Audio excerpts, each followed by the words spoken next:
Hello students, welcome back to the whiteboard. मैं हूं साकेत सक्षम और इस वाले वीडियो में मैं आपके दिमाग का दही करने वाला हूं। अगर आपको इंटरेस्ट है तो आप रुक सकते हो, अदरवाइज हमारे बीपीएससी वाले एग्ज़ाम में एक ऐसा क्वेश्चन आया था जिसको जब मैं सॉल्व कर रहा था तो सॉल्व करते हुए क्या हुआ ना कि मुझे रियलाइज़ हुआ कि इसे अगर मैं एक बार दोबारा करूँगा अगर सॉल्व तो मेरा टाइम जो है सारा का सारा वेस्ट हो जाएगा। तो मैंने उसको एग्जामिनेशन हॉल में छोड़ दिया, आगे बढ़ गया। सारे क्वेश्चन को सॉल्व करने के बाद एंड में जब दोबारा से चेक करते हैं, दोबारा चेक करते हुए मैंने उसको ऐसे ही अक्कड़ बक्कड़ बम्बे, वो मतलब एकदम से अक्कड़ बक्कड़ बम्बे नहीं, थोड़ा बहुत गैस करके ऑप्शन नंबर बी पे टिक कर दिया था। ऑप्शन नंबर बी पे टिक करने के बाद वो मेरा सही भी हो गया था।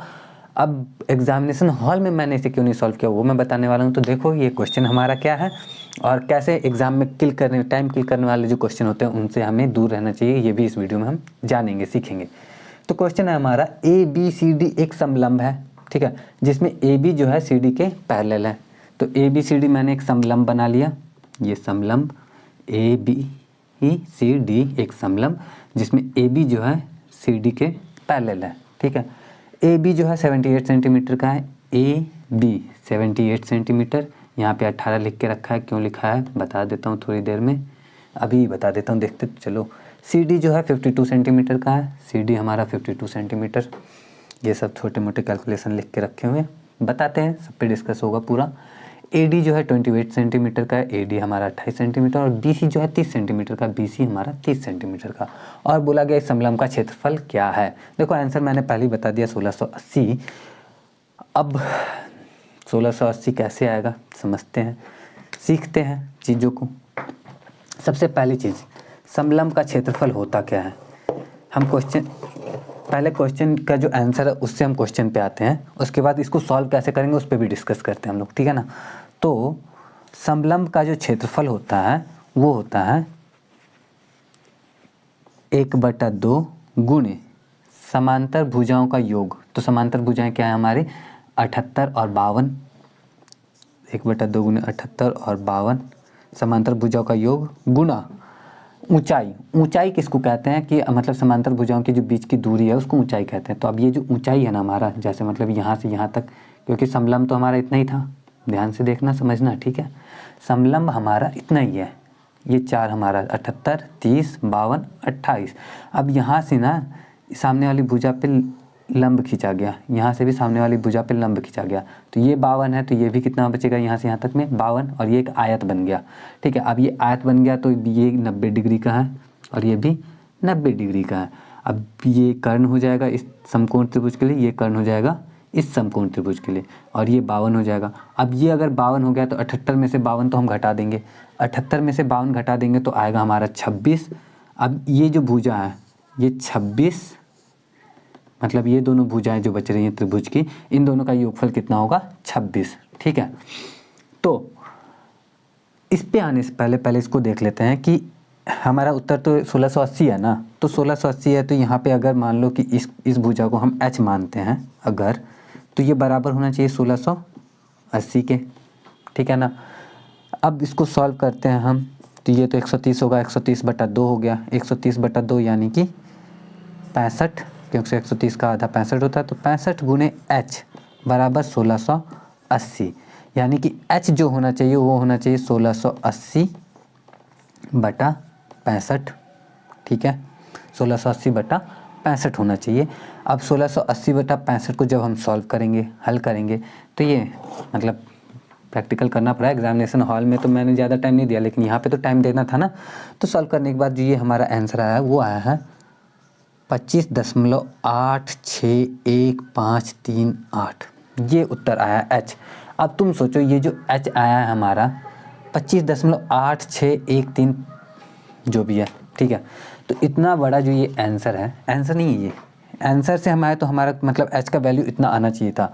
यानी कि अब हम जब इससे क्षेत्रफल निकालने की कोशिश करेंगे सिर्फ इस डेटा से, हमको आंसर अभी नहीं मालूम है, अभी तो मालूम था तो इसलिए मैंने इसके बेस पे निकाला कि h जो है 25.861538 आना चाहिए था यहाँ पे इसकी वैल्यू, इस ऊंचाई की।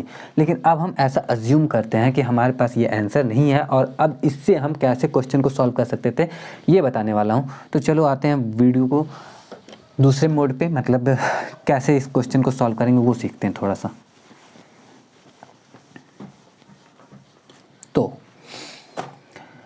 अब हमारे सामने ये जो डेटा है, इसी डेटा के बेस पे हम क्वेश्चन को सॉल्व करेंगे। सबसे पहली चीज़ हम जानते हैं कि अगर ये एक समकोण त्रिभुज है, ये जान ही रहे हैं समकोण त्रिभुज ही है, तो अब अगर हमें पता करना है कि 30, अगर कर्ण 30 है तो ये दोनों आधार और ऊंचाई क्या क्या हो सकते हैं। तो बहुत सारा कैलकुलेशन करने के बाद मैंने पाया था कि 30 के स्क्वायर में से जब 24 के स्क्वायर को माइनस करते हैं तो हमारा 18 का स्क्वायर आ जाता है। ठीक है, तो 30 के स्क्वायर में से 24 के स्क्वायर को माइनस करते हैं तो 18 का स्क्वायर आ जाता है। दैट मीन्स कि अगर ये 30 है तो इन दोनों में से कोई एक 24 होना चाहिए, कोई एक 18 होना चाहिए। ठीक है, तो अगर हम इसको 18 और इसको 24 लिखते हैं, ध्यान देना, हमें मालूम आंसर तो हमें मालूम ही है ना कि 25 दशमलव कुछ होना चाहिए था इसका ऊंचाई, लेकिन इसको 24 इसको 18 अगर लिखते हैं तो ये वाला तो प्रॉब्लम हमारा सॉल्व हो गया। लेकिन इसमें आते हैं जब, तो ये तो 24 इसके लिए भी होगा। ठीक है, और ये कितना होना चाहिए, क्योंकि 78 में से यहाँ से यहाँ तक 52 है और यहाँ से यहाँ तक 18 है, तो 52 और 18 जोड़ते हैं तो कितना हो जाता है हमारा, जोड़ के देख लो, 60 10 70, ये बचा कितना हमारा 8। ठीक है, तो 28 के स्क्वायर में से 24 के स्क्वायर को माइनस करो तो क्या 8 का स्क्वायर आता है? बिल्कुल नहीं आता, करके देख लो। हाँ, 8 4 12 2 हासिल 1 और 2 2 4 1 5, 52 गुणे 4, 4 दूनी 8, 5 दूनी 10, 108 आ गया। लेकिन हमारा 8 का स्क्वायर 64 आना चाहिए था, 64 तो नहीं आया। अब 64 नहीं आया, इसका मतलब कि ये 24 नहीं हो सकता। और अगर ये 24 नहीं हो सकता है तो अब कौन से तरीके से हम सॉल्व करें इसको भाई? ये 24 नहीं हो सकता तो ये 18 नहीं हो सकता। इसका मतलब ये हुआ कि अब हमें इसे सॉल्व करने का दूसरा तरीका ढूंढना पड़ेगा। तो चलो दूसरा तरीका दिखाता हूँ कि कैसे इसको, मतलब मेन तो हमारा सीखना ही है ना, मुख्य उद्देश्य सीखना है। वीडियो को देख रहे हो सीखने के लिए, तो सीखने पे ध्यान देते हैं पूरी तरह से।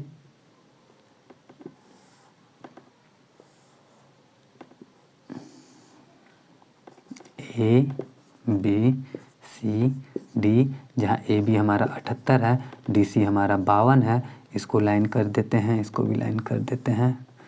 और ये बी सी जो है हमारा 30 है और डी ए जो है हमारा 28 है। अब हमें मालूम है यहाँ से यहाँ की जो दूरी है वो है 52। ठीक, अगर हम इसको ए मान लेते हैं, यहाँ से यहाँ तक की दूरी को ए मान लेते हैं, तो यहाँ से यहाँ तक की जो दूरी होगी वो अपने आप 26 माइनस ए हो जाएगी। डन है ना? क्यों 26 माइनस ए हो जाएगी? क्योंकि तुम 26 माइनस ए प्लस 52, मतलब यहाँ से यहाँ तक 26 माइनस ए, फिर यहाँ से यहाँ तक 52, फिर ए, सबको ऐड करो तो तुम्हारा यहाँ से यहाँ तक 78 हो जाएगा। तो इसलिए ये अगर यह है तो ये 26 माइनस ए होगा। ठीक है, अब हमें मालूम है कि 28, अब यही पता करना है ना, इसकी ऊंचाई हमें मालूम नहीं तो इसको h मान लेते हैं, तो ये भी h ही हो जाएगी। ठीक, तो इस वाले त्रिभुज में, इस वाले समकोण त्रिभुज में हम देखते हैं कि 28 का स्क्वायर, 28 कर्ण है ना, कर्ण के स्क्वायर में से जब आधार का स्क्वायर माइनस करते हैं, 26 माइनस ए का स्क्वायर माइनस करते हैं, तो वो h के स्क्वायर के बराबर आता है, बराबर h का स्क्वायर होगा, समीकरण 1। दूसरी तरफ 30 के स्क्वायर में से जब a का स्क्वायर माइनस करते हैं तो h का स्क्वायर आना चाहिए। क्यों? क्योंकि यहाँ पे भी एक समकोण है तो ये कर्ण है, कर्ण में से आधार का स्क्वायर माइनस करेंगे तो लंब का स्क्वायर आ जाएगा। तो अब ये भी h स्क्वायर है, ये भी स्क्वायर है, समीकरण 1 और 2 दोनों बराबर हो गए। तो हमारा इक्वेशन बनता है 30 स्क्वायर माइनस ए स्क्वायर बराबर 28 का स्क्वायर माइनस 26 माइनस ए का स्क्वायर। ठीक है, इतना। अब इसको सॉल्व करते हैं तो 28 को इधर और ए को उधर करते हैं तो हमें मिलता है 30 का स्क्वायर माइनस 28 का स्क्वायर बराबर आता है कितना, ए का स्क्वायर माइनस 26 माइनस ए का स्क्वायर। हमें मालूम है कि ए स्क्वायर माइनस बी स्क्वायर जो होता है वो ए प्लस बी इंटू ए माइनस बी होता है। तो ए प्लस बी करते हैं तो हमारा आ जाएगा 58 और ए माइनस बी करेंगे तो 2 आ जाएगा। इधर ए स्क्वायर माइनस बी स्क्वायर फिर वही करेंगे, ए प्लस बी इंटू ए माइनस बी, तो ए प्लस 26 माइनस ए और दूसरा a माइनस 26 प्लस ए, क्योंकि अंदर वाला साइन प्लस में हो जाएगा। तो इसको कैलकुलेट करते हैं तो 58 गुणे 2, इधर a से a कटा बचा 26 और इधर a 2a हो गया, 2a माइनस 26, 2 इसमें से कॉमन लेते हैं अगर हम, 58 गुणे 2 बराबर 26, तो इधर ही है 2 कॉमन लिया तो गुणे 2 बचा a माइनस 13।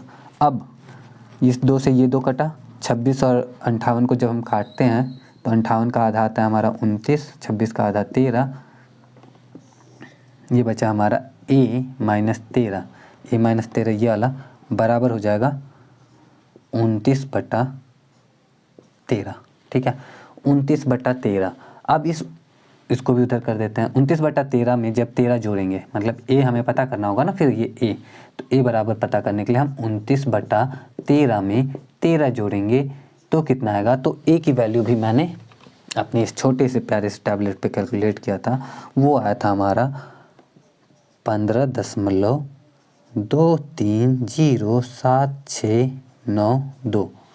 देख लो कैलकुलेशन कहाँ जा रही है। इसलिए मैंने बोला था ये टाइम वेस्ट करने वाला क्वेश्चन है। ये क्वेश्चन आ गया, इसका मतलब कि सारा टाइम इसमें लगा दो, बाकी सब कुछ छोड़ दो। ठीक है, तो आगे बढ़ते हैं। अभी तो हमारा a का वैल्यू आया है। a की वैल्यू के बाद हम h की वैल्यू इजीली फाइंड आउट कर सकते हैं। तो चलो h की वैल्यू भी फाइंड आउट कर लेते हैं। कहाँ है h, ढूंढो h को। h यहाँ पे मिला हुआ है, इसमें a की वैल्यू रख दो, रखो। 30 का स्क्वायर होता है हमारा 900, a का स्क्वायर यानी कि 15.23079692 का स्क्वायर बराबर आएगा हमारा h का स्क्वायर। अब ये मैंने लिख के रखा है कि नहीं मुझे मालूम नहीं। ठीक है, हाँ, तो इस 900 में से जब इसके स्क्वायर को माइनस करते हैं तो हमारा आता है 668.02367, ये हमारा h स्क्वायर। अब इससे जब h पता करते हैं तो ये रूट में हो जाएगा 668.02367, और जब इसको सॉल्व करते हैं रूट को तो h बराबर हमारा जो आता है वो आता है हमारा 25.86153, और यहाँ पे 8 लिख के रखा है। वो 8 कब जब इसको कैलकुलेट किया था तब, लेकिन जब मैंने कैलकुलेटर पे कैलकुलेट किया था तो 9 आया था हमारा यहाँ पे। ठीक है, तो h बराबर इतना आ चुका है। अब h बराबर जब इतना आ गया हमारा, तो अब सीधे सीधे सॉल्व करते हैं क्वेश्चन को। क्वेश्चन का आंसर क्या है, समलंब का क्षेत्रफल क्या होता है भाई। तो समलंब का क्षेत्रफल होता है हमारा, क्या होता है भाई, समलंब का क्षेत्रफल होता है 1/2 गुणे समांतर भुजाओं का योग, यानी कि 78 जोड़ 52 गुणे ये 25.86153। ठीक, इसको सॉल्व करो। सॉल्व करने के बाद ये तुम्हारा 1680 वर्ग सेमी आएगा, और ऑप्शन बी राइट हो जाएगा। तो अब मुझे नहीं मालूम कि किसका सही हुआ, किसका गलत हुआ। बहुत सारे लोगों ने तो इस क्वेश्चन में शायद नन ऑफ दिस भी मारा होगा, आई डोंट नो। लेकिन हाँ, कोइंसिडेंस की बात यह है कि मेरा ये क्वेश्चन का आंसर भी सही हो गया था, और जब मैंने देखा कि सही हो गया तो मुझे खुशी भी हुई थी। तो हाँ, बस अगर ये वीडियो अच्छा लगा हो तो वीडियो को लाइक कर देना। आज के लिए इतना ही, मिलता हूँ नेक्स्ट वीडियो में। जय हिंद।